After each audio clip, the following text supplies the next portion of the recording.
আমাকে কেন শাস্তি পেতে হবে, আমার বাচ্চাটাকে কেন শাস্তি পেতে হবে?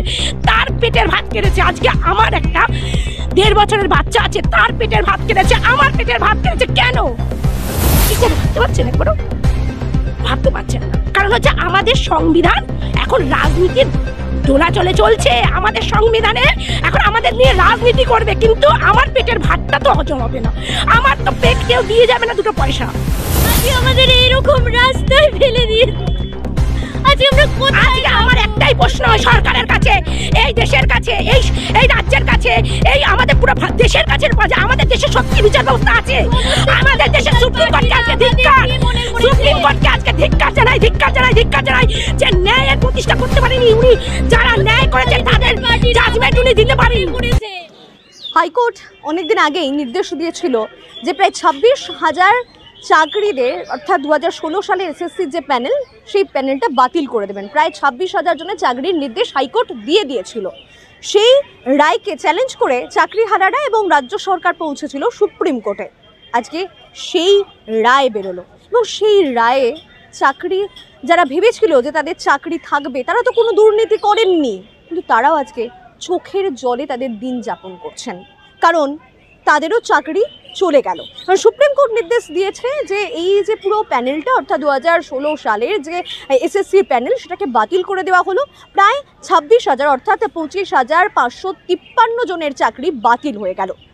এবং যে ছবিটা আজকে আমার চিত্র সাংবাদিককে দেখাতে বলবো, এই যে দেখতে পাচ্ছেন ঠিক শহীদ মিনারের সামনেই তারা কিন্তু প্রত্যেকে রয়েছে এবং প্রত্যেকে এক প্রকার তারা এখানে রয়েছেন এবং কেউ কেউ ভারাক্রান্ত মন নিয়ে বসে আছেন।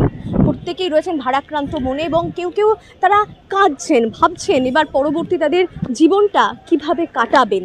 তারা তো কোনোভাবেই অপরাধ করেননি, তাদের তো কোনো ভুল হয়নি, তাহলে তাদের সঙ্গে কেন এমনটা হলো, তাদের সঙ্গে কেন এই ঘটনা ঘটলো? তারা তো কোনো দুর্নীতির মধ্যেই নেই, তাহলে এই দুর্নীতি না হবার পরেও কেন এই ঘটনা, কেন তাদের এইভাবে তাদেরকে এক প্রকার বড় হতে হলো?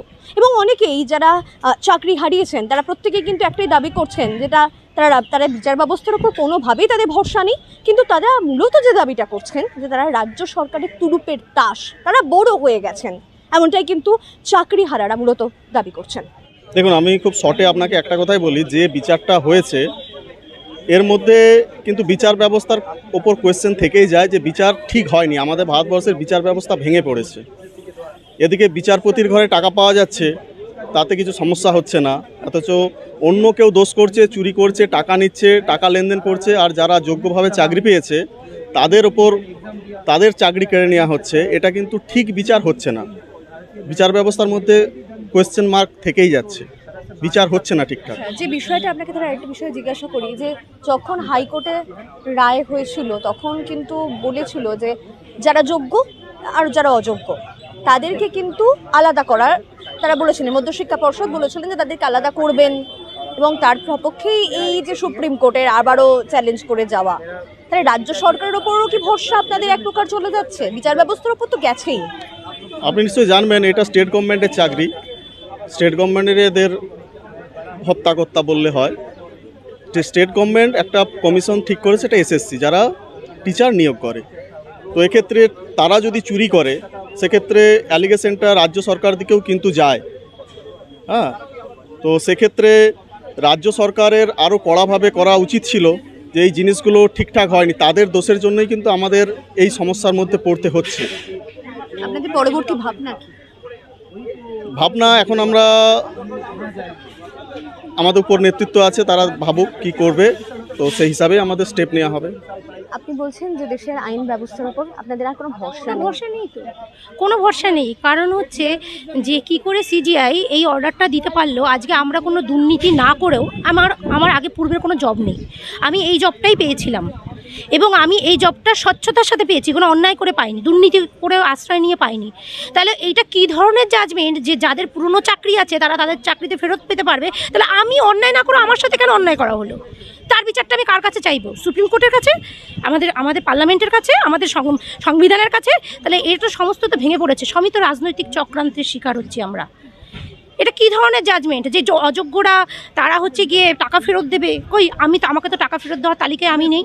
তাহলে সেগ্রিগেশনটা তো সেখানেই হয়ে গেল। সাধারণ একটা মাথার বুদ্ধিতে সবাই সেটা বলতে পারছে, আমাদের সুপ্রিম কোর্টের মাননীয় বিচারপতি সিজিআই সেটা বুঝতে পারছে না। কেন বুঝতে পারছে না? এটা তো কিসের জন্য উনি বুঝতে পারছে না? সত্যি কি ওই পার্লামেন্টের যে মানে কালো কাপড় বাঁধা রয়েছে, আমরা দেখতে পাচ্ছি সে সত্যি উনি কালো কাপড়টা বেঁধেই রয়েছে। উনি সঠিক চোখ দিয়ে দেখেনি। উনি যদি সঠিক চোখ দিয়ে দেখতে পারতো তাহলে বুঝতে পারতো যে আজকে আমার ফ্যামিলিটা কোথায় গিয়ে দাঁড়াবে, আমি কোথায় গিয়ে দাঁড়াবো। আমার আজকে উনি পেটে লাথি মেরেছে, উনি আজকে আমার পেটে লাথি মেরেছে, উনি আমার ভাত ছিনিয়ে নিয়েছে। কিসের অন্যায়? কি অন্যায়টা করেছি আমি? আমার কি অন্যায়টা ছিল? আমার তো কোনো অন্যায় ছিল না। আমি তো স্বচ্ছভাবে চাকরিটা পেয়েছি, আমি তো কোনো অন্যায় করিনি, আমি তো কোনো দুর্নীতি করিনি। তাহলে আমার চাকরিটা কেন কেড়ে নিল? তার জবাবটা কে দেবে? সরকার দেবে? রাজনীতি দেবে? বিজেপি, ওই সিপিএম, ওই তৃণমূল, কে দেবে? কোনো রাজনীতি তো আমি করি না। আমি তো সাধারণ পাবলিক হিসেবে ফর্ম ফিল আপ করে টাকা দিয়ে আমি পরীক্ষায় বসেছি। পরীক্ষাটা কিভাবে নেবে না নেবে তার দায়টা তো আমার উপরে বর্তায়নি সরকার। আমাকে তো দায়িত্বটা দেয়নি যে আপনি ওয়েমারটা নিয়ে বাড়ি চলে যান। তাহলে আমি ওয়েমারটা নিয়ে বাড়ি নিয়ে বাঁধিয়ে রেখে দিতাম এবং সিজিআইয়ের মুখের উপরে ছুঁড়ে মারতাম যে এই দেখুন আমার এটা আসল ওয়েমার। সেই আসল ওয়েমারটা আমাকে কিন্তু দেয়নি, এটা কোনো নিয়মে নেই। তাহলে আজকে আমাকে কেন শাস্তি পেতে হবে? আমার বাচ্চাটাকে কেন শাস্তি পেতে হবে? তার পেটের ভাত কেড়েছে। আজকে আমার একটা 1.5 বছরের বাচ্চা আছে, তার পেটের ভাত কেড়েছে, আমার পেটের ভাত কেড়েছে। কেন কেড়েছে? সরকার এর দায়টা কে নেবে? দায়টা কারণ নয়, দায়টা হচ্ছে আমার, কারণ আমি খেতে পাবো না। মাননীয় মুখ্যমন্ত্রী সে তার বাড়িতে থাকবে, সে খাবে, তার মায়না পাবে, মন্ত্রীরা প্রত্যেকে তাদের মায়না পাবে, তারা খাবে। কিন্তু আজকে আমার কাল থেকে টাকাটা বন্ধ, আমার আর মায়নাটা আসবে না। আমি কি করব? ভাবতে পারছেন? একবারও ভাবতে পারছেন না। কারণ হচ্ছে আমাদের সংবিধান এখন রাজনীতির দোলাচলে চলছে। আমাদের সংবিধানে এখন আমাদের নিয়ে রাজনীতি করবে, কিন্তু আমার পেটের ভাতটা তো হজম হবে না। আমার তো পেট কেউ দিয়ে যাবে না 2 পয়সা। আর আমার তো যোগ্যতা নিয়ে আমি চাকরিটা পেয়েছি, আমি তো অযোগ্য হিসেবে চাকরিটা পাইনি। তাহলে কেন আমার চাকরিটা চলে গেল? দায় কার? আমার দেখার দরকার নেই। আমার চাকরিটা আমার ছিল, সেটা থেকে আমার প্রত্যেক মাসে আর্নিং হতো। আমাকে আমার পেটে লাথি মেরেছে, আমার ভাত কেড়ে নিয়েছে। আমরা পড়াশোনা করে চাকরি অন্যায় করেছি। কেন করলো? খেটে আমরা পরীক্ষা দিয়ে পাশ করে আমাদের খুব অন্যায় হয়ে গেছে। আজকে আমাদের এইরকম রাস্তায় ফেলে দিয়ে আজকে আমরা কোথায়? আজকে আমার একটাই প্রশ্ন সরকারের কাছে, এই দেশের কাছে, এই রাজ্যের কাছে, এই আমাদের পুরো দেশের কাছে, আমাদের দেশে সত্যি বিচার ব্যবস্থা আছে? আমাদের দেশের সুপ্রিম কোর্টকে আজকে ধিক্কার, সুপ্রিম কোর্টকে আজকে ধিক্কার জানাই যে ন্যায়ের প্রতিষ্ঠা করতে পারেনি উনি। যারা ন্যায় করেছে তাদের জাজমেন্ট উনি দিতে পারেনি। উনি 5 জন অন্যায় 8%। আমি 9-10-এ চাকরি